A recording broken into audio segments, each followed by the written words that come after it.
अस्सलाम वालेकुम। पहले हमने कमेंट देखे और आज ही आपने साथ वेरिएबल भी करने हैं, ठीक है। वेरिएबल्स क्या होते हैं, ठीक है, आपको अच्छे से पता है कि हम किसी भी चीज़ को स्टोर करते हैं। जैसे मैं यहाँ पे एक चीज़ लिखता हूँ कि मैं सब कुछ रिमूव करता हूँ। मैं यहाँ पे क्या करता हूँ जी, मैं यहाँ पे a = 9 8 लिखता हूँ। तो ये क्या है जी, मेरा एक वेरिएबल बन गया है, ठीक है। एक वेरिएबल है, ठीक है, जो क्या कर रहा है, ए वेरिएबल का नाम है और वो 8 जो है वो एक वैल्यू स्टोर कर रहा है, ठीक है। अब C++ में हम क्या करते थे, यहाँ पे लगाना पड़ता था इंट, ठीक है, तो फिर जाके एक वेरिएबल बनता था, ठीक है।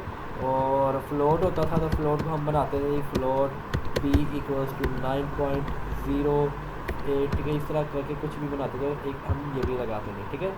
और ये चीज़ हम पाइथन में भी बनाते हैं, वेरिएबल्स पाइथन में भी होते हैं, ठीक है। अब पाइथन के अंदर वेरिएबल्स कैसे बनते हैं, आपने सिर्फ सिंटेक्स चेक करना है, उसे लिखने का तरीका चेक करना है, कॉन्सेप्ट सारा वही है जो C++ के अंदर है।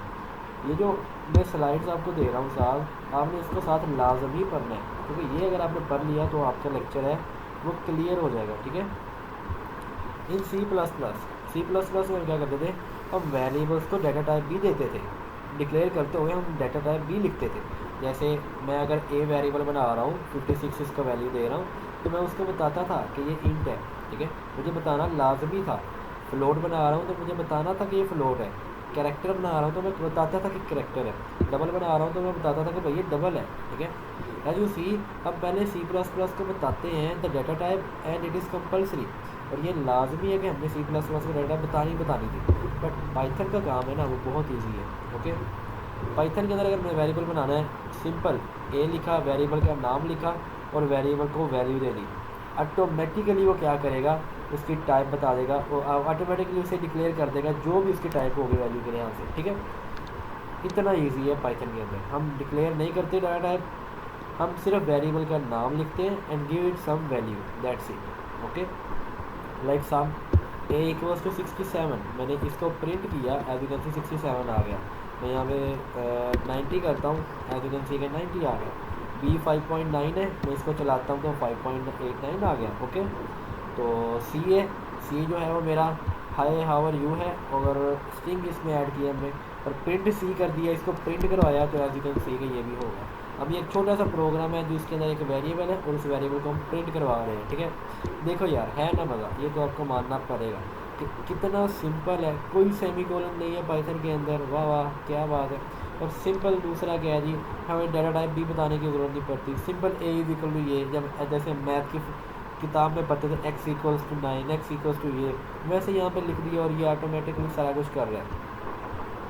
अब हमें कैसे पता चलेगा कि ये ऑटोमेटिकली क्या कहते हैं, इसके डाटा डिफाइन कर रहा है। देखिए पाइथन के अंदर एक फंक्शन है टाइप, TYPE, ओके। तो टाइप फंक्शन जो है, ठीक है, अब वो यूज़ होता है डाटा टाइप चेक करने के लिए, किसी भी वेरिएबल के डाटा टाइप को चेक करने के लिए। जैसे a = 67 है, ठीक है, तो एक इंटीजर है ना, हम चेक करते हैं कि इंटीजर है या नहीं, तो प्रिंट लिखा टाइप ऑफ ए। इसे कैसे लिखा मैं दोबारा लिख के बताता हूँ। यहाँ पे आया a = 67 है, मैं यहाँ पे आया, मैंने यहाँ पे लिखा प्रिंट, और अंदर मैंने क्या किया जी, type of a, type of variable का नाम। तो ये क्या करेगा, अगर मैं इसे रन कर रहा हूँ, you can see it is an integer, और अगर मैंने यहाँ पे b बनाया 56.79988 और मैंने इसकी टैब को प्रिंट किया है, तो ये क्या है जी, ये मुझे फ्लोट दे रहा है। C = hello world, print type of C, तो ये ऑब्वियसली एक स्ट्रिंग के हमें पता है। ट्रू जो है वो एक बोलियन टाइप का है, तो ये भी मैंने आपको यहाँ पे सारा कुछ बताया हुआ है, सारी जो है वो बता दी। नन एक टाइप होती है पाइथन के अंदर, अभी आगे जाके पढ़ेंगे, इसकी जो टाइप है वो नन टाइप है, ओके। तो ये थे वेरिएबल्स और वेरिएबल्स के टाइप चेक करने का तरीका, और वेरिएबल्स बनाते कैसे हैं। मैं यहाँ पे आता हूँ, एक सिंपल सा प्रोग्राम बना के दिखाता हूँ। मैं क्या करता हूँ, num1 लेता हूँ, उसको मैं 89 रखता हूँ, num2 है, उसको मैं रखता हूँ जी 11। इन दोनों का सम जो है वो क्या आएगा, 100 आएगा। मैं यहाँ पे क्या करता हूँ, अभी तक जो हमने चीज़ें पढ़ी हैं उसके अकॉर्डिंगली मैं यहाँ पे प्रिंट फंक्शन को यूज़ करके मैं क्या लिखूँगा, num1 + num2, और जैसे मैं इतना करूँगा ऑब्वियसली इन दोनों को प्लस होना चाहिए और दोनों इंटीजर हैं, तो क्या होगा, मेरे पास 100 आंसर आ जाना चाहिए। और एज यू कैन सी 100 आ गया। तो ये आपका पहला प्रोग्राम है पाइथन के अंदर। आपने 2 वेरिएबल्स बनाए, कैसे बनाए, सिंपल, ठीक है, और बड़े आराम से बना लो, ठीक है। और अगर आपने इन दोनों की टाइप चेक करनी है तो मैं यहाँ पे आऊँगा, लिखूँगा प्रिंट टाइप ब्रैकेट के अंदर मैं वेरिएबल का नाम लिख दूँगा, और ये देखो यहाँ पे क्लास इंट आ जाएगा, और मुझे अंदर लगाने की ज़रूरत भी नहीं पड़ी क्योंकि ये है। अभी के लिए आपको क्या है जी, पता चल गया कि एक वेरिएबल कैसे बनता है पाइथन के अंदर। C++ का पहले पता था, कंपैरिजन किया हुआ मैंने, और साथ आपको पता चल गया कि टाइप कैसे चेक करते हैं, ठीक है। टाइप फंक्शन टाइप को चेक करने के लिए यूज़ होता है, ओके। तो अब थोड़ा सा एक्सरसाइजेज भी कर ली जाए कि भाई पता चले कि हम जो कर रहे हैं वो समझ भी आ रहे हैं नहीं। There are many exercise program जो मैंने इस स्लाइड के अंदर लिखे हुए हैं, यहाँ से आपने करने हैं। Write a program to find sum of 2 numbers, तो ये मैंने पहले ही कर दिया। num1 बनाया, num2 बनाया, और num1 और num2 को मैंने यहाँ पे प्लस करवा दिया, प्रिंट करवा दिया, ओके। बाय द वे इसका सोल्यूशन डी दिया हुआ है, लो जी, so simple. a equals to 5, b equals to 10, print a plus b, और ये हो गया। मैं यहाँ पे 1000 करता हूँ, लो जी, इसका भी आंसर आ गया, ओके। अब दूसरा जो है ये प्रोग्राम है, write a program to find average of 2 numbers. Average का फार्मूला आपको पता है, मेरे पास 2 नंबर पहले ही है, मैं एवरेज का फार्मूला लिखता हूँ। अब मैं कमेंट के अंदर लिखूँगा तो आपको पता चले कि कमेंट कैसे लगाते हैं और कमेंट एग्जीक्यूट नहीं होते। कमेंट के अंदर मैं इसका फार्मूला लिख रहा हूँ, num1 plus num2 divided by total numbers, ठीक है।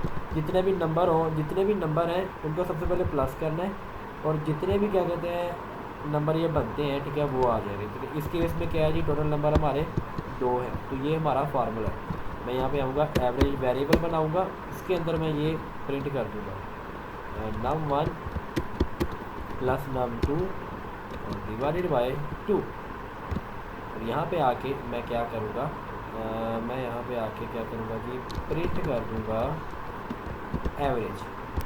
बट आपको पता है कि जो एवरेज होती है वो फ्लोट के अंदर होती है, तो मैं क्या करूँगा, जैसे कोई भी फ्लोट नंबर बना लेता हूँ, ओके, जस्ट फॉर इजी, ठीक है। कोई पॉइंट में आ सकती है ना, इसको मैं 2.0 कर देता हूँ। मैं इसे रन कर रहा हूँ, एज यू कैन सी कि 50.5 जो है वो मेरी आ रही है, ठीक है। मैंने इसे बड़े आराम से एवरेज फाइंड कर ली, कैसे, num1 num2 एक वेरिएबल बना के इसे वैल्यू दे दी, और ये अब मैं इसे ख़त्म कर रहा हूँ, ओके।